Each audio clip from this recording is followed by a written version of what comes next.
Hello everyone. Hmm. Hello everyone and welcome back to the second part of our session.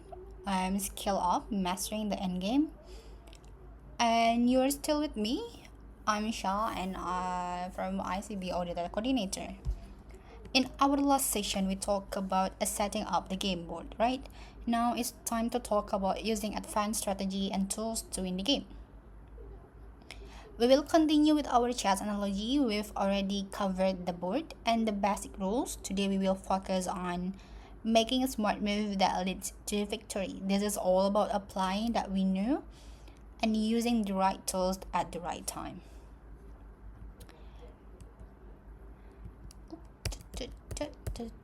Next. So,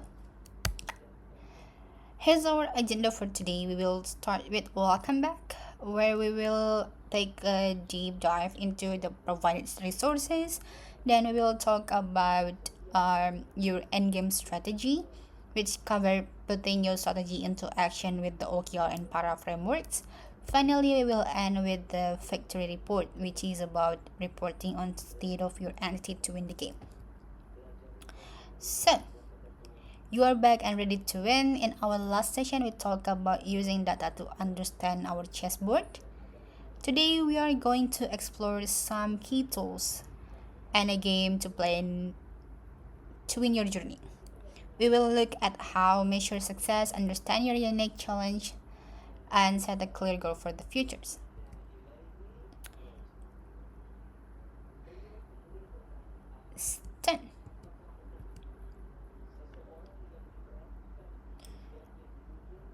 10. So you have three main types of resource at your disposal. It's basically first one is databases, second one is planning tools, and the last one is analysis and perspective from data. These are your pieces on the board. Let's get to know them.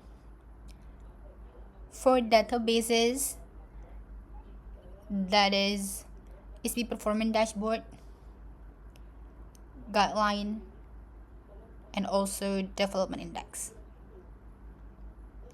Meanwhile, planning tools is like the entity development plan, or like you can, if you have another planning tools, that's also your planning tools.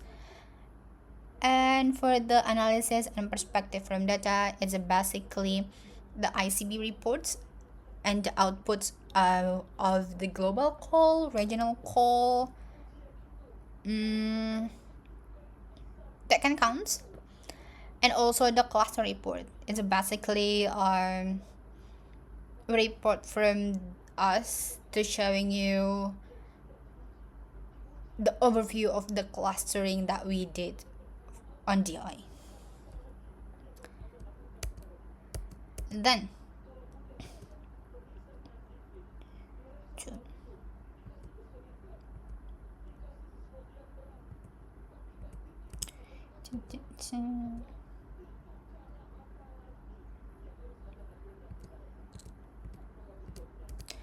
talking about smart moves.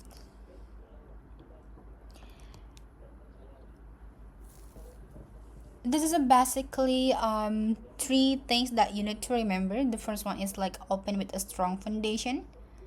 Second is mid-game strategy, and last is end game execution. For the first one is basically the first move that you need to do is like by leverage the performance data for proactive compliance. So if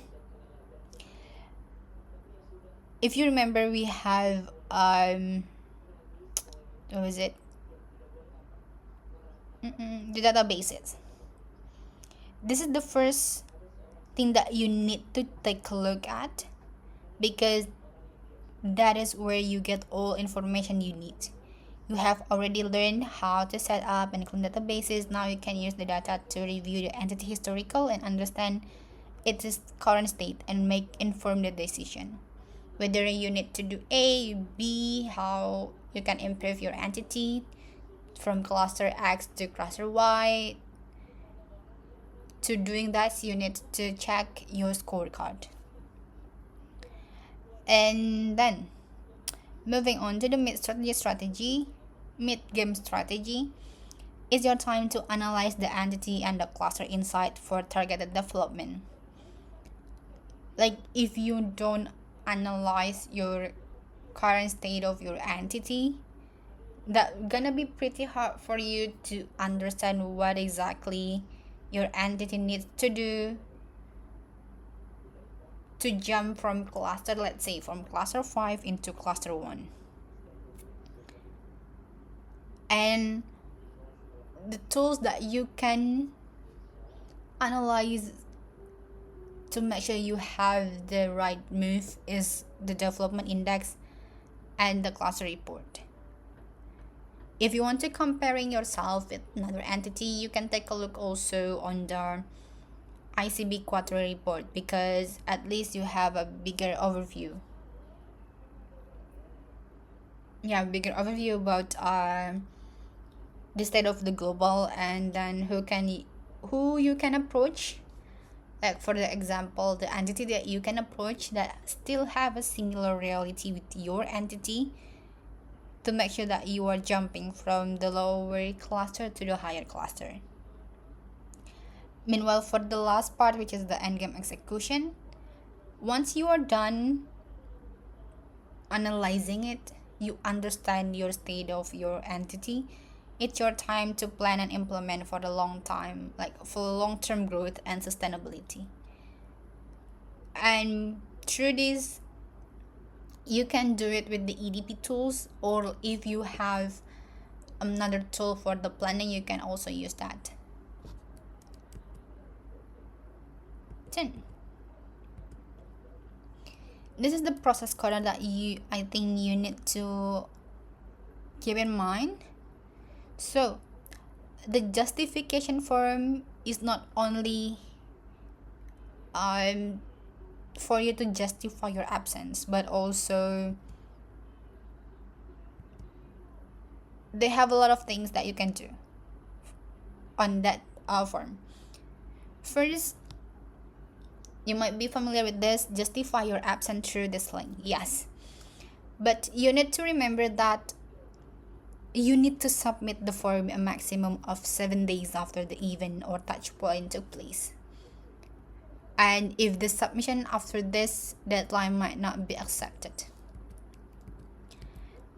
Second, justify your late submission. For the forms, you can submit a maximum 7 days after the deadline of the deliverables. To be exact, when you are submitting the ICB survey or like the ECB Academy later than deadline given. Remember, this is to justify the late submission, not to asking a request for extension, because for extension requests, that's another thing. Request for extension it is specifically for the ICB survey. It should be submitted before the deadline. So let's say the deadline is 21st of August, then your request can be validated. We can validate whether to accept or reject your request if you are submitting the extension request maximum on August 21st. Contest incorrect data. If you find an incorrect data, you can fill it, and the maximum to fill this form to contest incorrect data is on 12 of the following months. Like for example, you want to contest incorrect data in August, so you have until September 12th to contest it, and we will validate whether your contestation request accepted or rejected. But if you submit it after September 12th, it will be automatically rejected. So this is a thing that we said because what we are concerned that all of the entity asking to fix the information when we are launching DI. Meanwhile, DI is something that we already recapping, and I think that's quite not pretty good. Basically, if we are changing something that we already launched, so before we finalizing the DI, that's your change to justifying the information. So that's the reason why we are setting on the deadline to contestate the correct data. Now, let's talk about putting your strategy into action. For this, you are introducing you with OKR and para method. We will start with the OKR framework. OKR stands for objective and key result. An objective is what you want to achieve, while a key result is a measurable outcomes that show you have achieved that objective. A good OKR is a specific, measurable, and ambitious. Meanwhile, para method stand for project, area, resources, and archives. This is something that a way to organize your file or databases. Project are things with a goals and a deadline, like a specific training or event. Area are ongoing responsibilities like a member development or internal communication. Resources are reference materials, a library of information you can pull from. Archives are for finished or inactive project and information. The reason why we are combining OKR and para because OKR can help you drive your entity of ranking strategy, and para method, it is something that you can do to manage the resulting the project and information. If you're familiar with the second brain, then you might be familiar with the para method. This is a simple example. First, you need to set an OKR. You need to set the objective. You need to set at least 3 main KR. When you are setting it, please remember what's the impact on GI, what's the impact that the impact from the things that you are setting. And this is the explanation for each part of para, which is first the project, second areas, third resource, and archive. That's the detailed breakdown of how the implementation of OKR and para can be increased the performance of the ECB, chair, and MCR, specifically as reflected in the development index.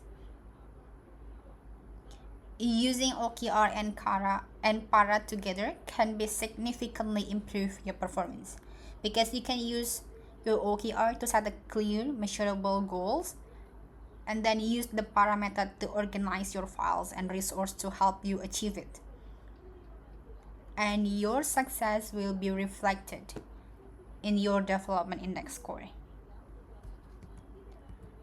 Then last, the victory report. The endgame isn't just about winning, it's about proving you are won. This is where your victory reports come. It is time for you to share your progress with your plenary. You will use all the tools we have discussed, like performance tool, cluster report, development index, EAC report, your planning tools, and all the things that you can get to prepare a clear, compelling report. You can take a look for the ICB quarter report and the cluster report that we are provided. Those are the example of how you can turn raw data into a powerful insight.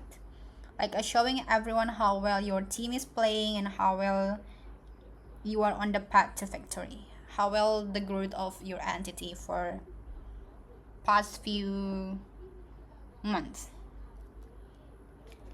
And that's it.